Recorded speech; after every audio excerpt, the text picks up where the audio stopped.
Happy New Comic Book Day. Here are some of this week's highlights that you'll find at your local comic shop this week. First up is Batman #1, written by Matt Fraction, artwork by Jorge Jimenez. This is so good.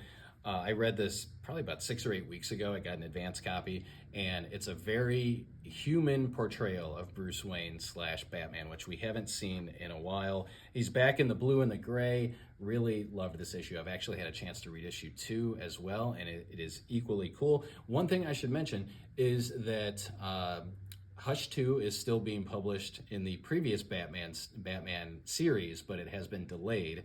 So this is the beginning of a new ongoing Batman series. Each of the first handful of issues, 4, 5, 6, is going to be a self-contained story. So great jumping on point for new readers if you've been curious about Batman, if you're Batman curious, or if you want to get into reading a monthly Batman comic, try this one. We also have blind bags available. You'll find these at your local shop as well, perhaps. There are foil versions of the covers in here. They could be ratio variants, but all kinds of cool hidden stuff within the blind bags. If you're a fan of Jeff the Land Shark, there's another Jeff book out. It's called It's Jeff and Other Marvel Tales, TAILS, so featuring Marvel animals. Fans of the Spider-Man animated series from back in 1994 won't want to miss this new book, Spider-Man 94, issue #1, picking up where the series left off and continuing to tell stories set within the animated series universe. New Star Wars book this week. This is Star Wars Han Solo Hunt for the Falcon. Takes place between Return of the Jedi and The Force Awakens and fills in that gap of what was going on with Han.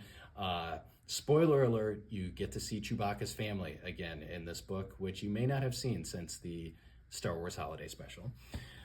Star Trek fans, Star Trek Voyager #1 is out. This is Star Trek Voyager Homecoming. I think we're celebrating the 30th anniversary of Voyager this year, so pick that up if you're a Voyager fan.